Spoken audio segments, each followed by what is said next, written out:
Hello, it's Alison from Hives and Herbals. I've just had a message to say that there's a swarm, so I've come out and the swarm is hiding right inside this shrub. So I don't know how big it is yet. I've got some secateurs that I'll use. It's quite a nice sized swarm. So the queen will be inside there somewhere, being kept safe. They swarm because the hive has got too small and they want a new place to live, but living in this shrub is not the best option. So I'm going to get my box, put them into the hive and see how they go. I shall let you know in a while. So I've chopped some of the branches away. I've put the box underneath the hive, and what I'm hoping to do now is to chop the branch that the bees are on, and as you know now, if you're following me, the bees will fall into the box and then we'll see where we go from there. I can't really see how big the swarm is because they're stuck in the trees. I don't know how much I'm cutting. I need to find the branch that they're resting on, which might be this one.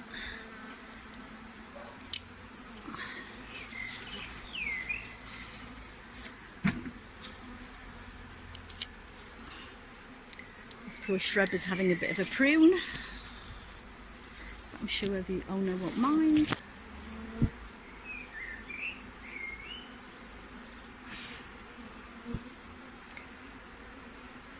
And I think I'm going to have to turn my phone off now, so I use two hands. So you can see I've moved the swarm where it was hanging, and there are loads of bees flying around. Some have gone in the box. There's a few gathering just there. So I'm going to wait and see what happens. See where maybe the queen will be, because if she's still out then the bees will all gather around her. So I'm going to wait for these to settle and see where they are. So they may be in that clump just there. There's quite a few in the box and they seem to be wafting to come in. So I'll just hang on for a minute or so and I'll be able to bump those again. Quite hard to see because they're right in the middle of the bush. But you can probably hear them. There's quite a sound. They're quite busy, and if I stand back you'll be able to see how many are flying around. So there's quite a lot flying around, but that's because I just shook the branch and I've disturbed them.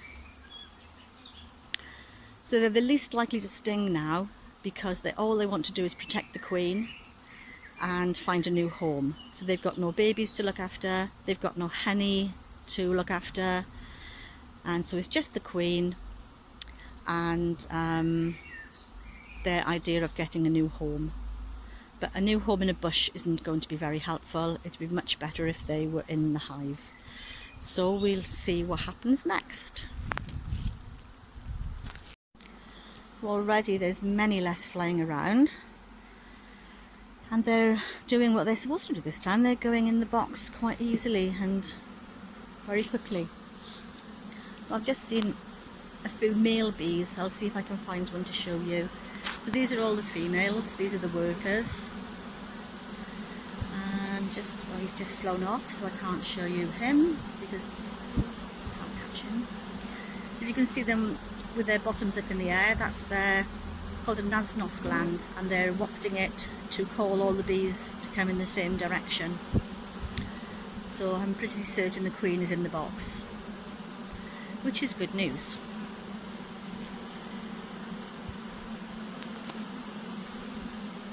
Oh, there's a boy just in the middle of the camera. Oh, he's just flown down. I'll see if he comes back.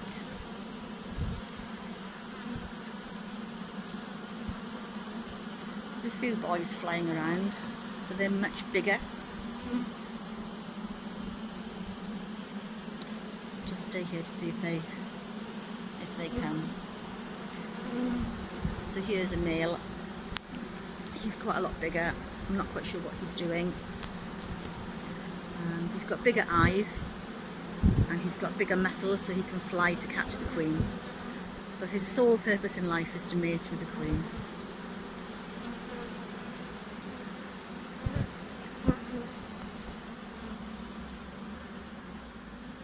So this looks like it was a very straightforward swarm catch. There's not so many bees flying around, so they've pretty much going in the box, which is really lovely. So this was a very easy, successful swarm catch. They've almost all gone in the box.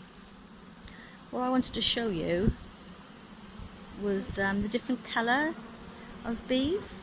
So they don't all have the same pattern of stripes, and that's because there would be lots of different fathers. So the queen mates with up to 15 drones. She keeps the sperm inside her, so there will be, you know, at least 10 different fathers to these bees. So they all have the same mother, obviously, the queen bee, but you can see there one is much lighter, one is much darker, that one is more orangey, that one's a bit more yellow, that one is darker, and they're still wafting to get the last few bees into the hive. You can see the white tip on their bum is that's the Nasnov gland. What they're wafting the pheromone to call the bees together. So you can actually see it really clearly on that bee. But they're pretty much all in the hive. I almost fell backwards then. Not many flying around. Certainly not bothering me. All trying to get in the hive. It's quite a lot calmer now, there aren't so many flying around. And so when they're all in, I will leave the hive here till dusk. Bees don't fly in the dark, so I will come and, so they should all be home. Any scout bees that are flying out looking for a new home will all come back here, and they should all be in by the time it's dark. So I'll come over when it's dark and sellotape up the hive, sellotape up the entrance, tape up the lid so it doesn't move, and then move it to my apiary.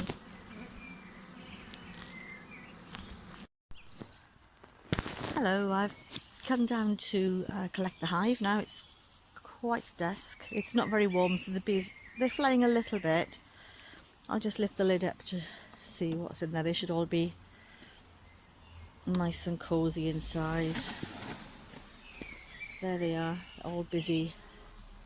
They'll actually start making comb, so I'll put them into a proper hive tomorrow and give them some frames inside, because I've got an empty hive at the moment. Just put the lid down. Just wanted to check that they were there. So they're all there. I'm going to tape the front up, and I'm going to tape the lid onto the box so it doesn't move for me to transport it. There'll still be a few bees left behind, unfortunately. I could have come out a little bit later, but I'm quite tired after a busy day of gardening. So the last few bees unfortunately won't have a home anymore. But I'm going to take these bees off now up to Sainsbury's distribution centre, where I've got my apiary.